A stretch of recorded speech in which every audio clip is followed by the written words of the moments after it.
those who have chosen not to support me in the past, of which there were a few people, I'm reaching out to you for your guidance and your help so that we can work together and unify our great country. Working together, we will begin the urgent task of rebuilding our nation and renewing the American dream. We have seen that our nation is more deeply divided than we thought. But I still believe in America, and I always will. And if you do, then we must accept this result and then look to the future. Donald Trump is going to be our president. We owe him an open mind and the chance to lead. Donald Trump is the president-elect today. As we look at the map of the states that were called, red obviously Republican, blue Democrat, and you see some gray in there. That's because we have not called those states as of yet. Here's why. Michigan, 96% of the vote is in, and there you see it looks like Donald Trump is heading towards a win there, but again, we're waiting for some other vote to come in, but it looks like we're going to be able eventually to call Michigan for Donald Trump. In New Hampshire, 98% of the vote is in. It's not a big state. I don't know why it takes so long to get all these votes, but they're still cooking. Senator Ayotte has conceded to Maggie Hassan, the Democrat, in that Senate race, but we have not called this presidential race. And in Arizona, in red Arizona, 75% is in because you have a lot of mail-in ballots that have to be counted. And there you see Donald Trump eventually will probably get another win there. With that, let's bring in our panel. Jonah Goldberg, senior editor at National Review. Mercedes Schlapp, columnist for the Washington Times. Mara Liasson, national political correspondent of National Public Radio, and syndicated columnist Charles Krauthammer. Mara, your thoughts? Well, it was an upset for the ages, as we've been saying all night long. It was incredible. Everybody was wrong, including Donald Trump, who didn't think he was going to win, but he did. And he really did kind of bust apart the coalitions and the maps for both parties. I think that the Republican Party now is a white working class party. It's got the Rust Belt now as part of its base. And the Democrats are kind of trying to deal with their shock and figuring out what went wrong. In the circular firing squad department, I think they've got a couple people to aim at. James Comey, I hear a lot about. Anthony Weiner, WikiLeaks, and Hillary Clinton herself, who turned out to be a pretty weak candidate, a lot of baggage, and a status quo candidate in a change election. If you look at policies of the next president should be in the exit polls, same as President Obama, 28%, more conservative, 48%, more liberal, 17%. Of those 17%, 22% of them voted for Donald Trump. Now that, Mercedes, is the Bernie Sanders vote, I would assume. That's right. And those are probably people who did not talk to the exit poll people because they said, I'm not going to tell them that I'm voting for Donald Trump. Well, and I also think it's a trade policy message that they were trying to push through.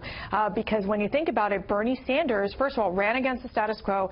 Secondly, talked about the problems with trade, with TPP, with NAFTA. That's the same message that we have seen Donald Trump push forward in this election. And I think it's one of the reasons why Donald Trump was able to do so well in the Rust Belt states with the white working class, where they have seen manufacturing jobs leave their communities, companies go away, and the opportunity for Donald Trump to really hone in on that economic trade message, which at the same time worked with the Bernie Sanders supporters. Jonah, you've never been a fan. What do you think of the speech, and what do you think of President-elect Donald Trump? Yeah, look, I've been eating a lot of crow, which tastes remarkably like black swan, right? You know, this is a remarkable thing that Donald Trump did.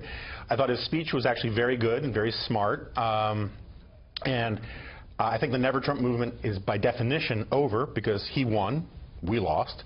And you have to, particularly if you're a conservative, you have to give him a fresh start and give him the benefit of the doubt. If Hillary Clinton can do it, I can do it. And I thought he did a very good job of sending that signal. I think there are a lot of pitfalls that he could still fall into with all of that. I do think, and I don't want to take anything away from his victory, which was really impressive. It is really important to pick up on something that Mara said. This was also Hillary Clinton's defeat. I mean, this was a really poor performance by Hillary Clinton. Very low turnout from key constituencies. You had less turnout overall than you did in 2004 for John Kerry, and we've got something like 40 million more people on the voter rolls.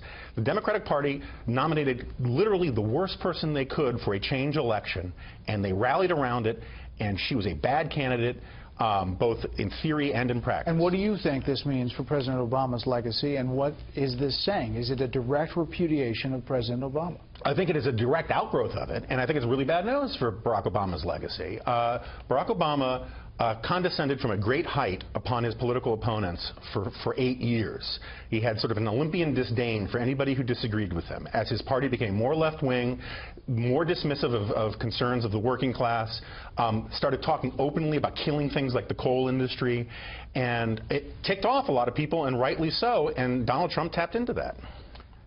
You have also evolved since the beginning of our panel talk of this election.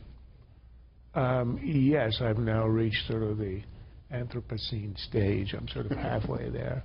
Look, there's no question that what Donald Trump did was historic, amazing, and he deserves all the credit for it. As Paul Ryan said, he was the only one who heard the voice out there. And that was the fact that the Reagan Democrats, the old white working class, that Reagan had corralled, had gone away, and nobody was listening to them. And he tuned into that, and that's how he won the election. And I do think even more amazing is the fact that whereas everybody was worrying on the Republican side that he would damage the down ballot candidates, he actually had coattails, and he helped to pull some of the down ballot candidates over the finish line. And I agree, secondly, that the other person responsible for this Trump triumph is Hillary, probably the worst candidate possibly one could imagine. But I think what's overlooked is the role that Barack Obama did. Remember, he said 2 years ago, I'm not on the ballot, but my policies are, and he got shellacked. And then he said, this year, my legacy's on the ballot. And I think he's going to lose it. I think it's going to be undone, much of it, in the first 100 days, starting with Obamacare. Everything that he signed, all the executive orders, are gone. And I think he ends up a historic parenthesis. He has left the Democrats in ruins at every level. The governorships, the state houses, the House and the Senate, and now the White House. He's been a wrecking ball for Democrats, and I think he deserves a lot of the credit for Trump's victory. Talk about Secretary Clinton. A lot of people praising Mara, the speech today, where she emoted, obviously. She talked about bringing the country together. Let's listen to her last speech like this and this one. Although we weren't able to shatter that highest, hardest glass ceiling this time, thanks to you, it's got about 18 million cracks in it.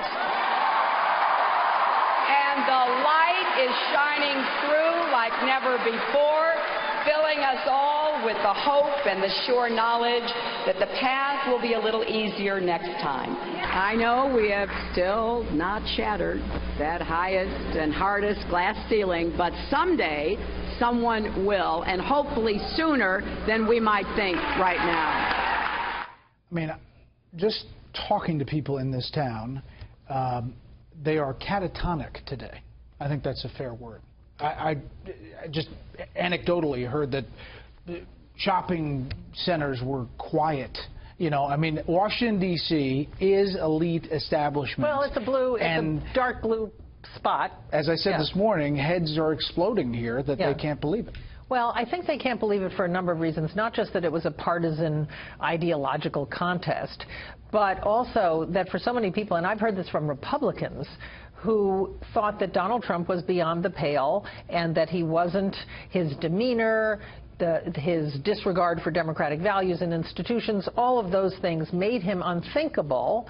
And I think the shock of it was also part of the reason why you've got this reaction. The financial markets, the betting markets. Although they finished, they bounced back, but they had all predicted that she would win. They had built that in. Right. finished the day at the highest. The final word on this. I want to go to the break. Well, I have to say, at the end, this is a rejection of Obama's legacy of his imperial presidency. I think when you look at the lack of enthusiasm, the fact that you saw these skyrocketing Obamacare premiums, as well as the distrust of Hillary Clinton, it all played a role in weakening Hillary Clinton, and it gave Trump that advantage.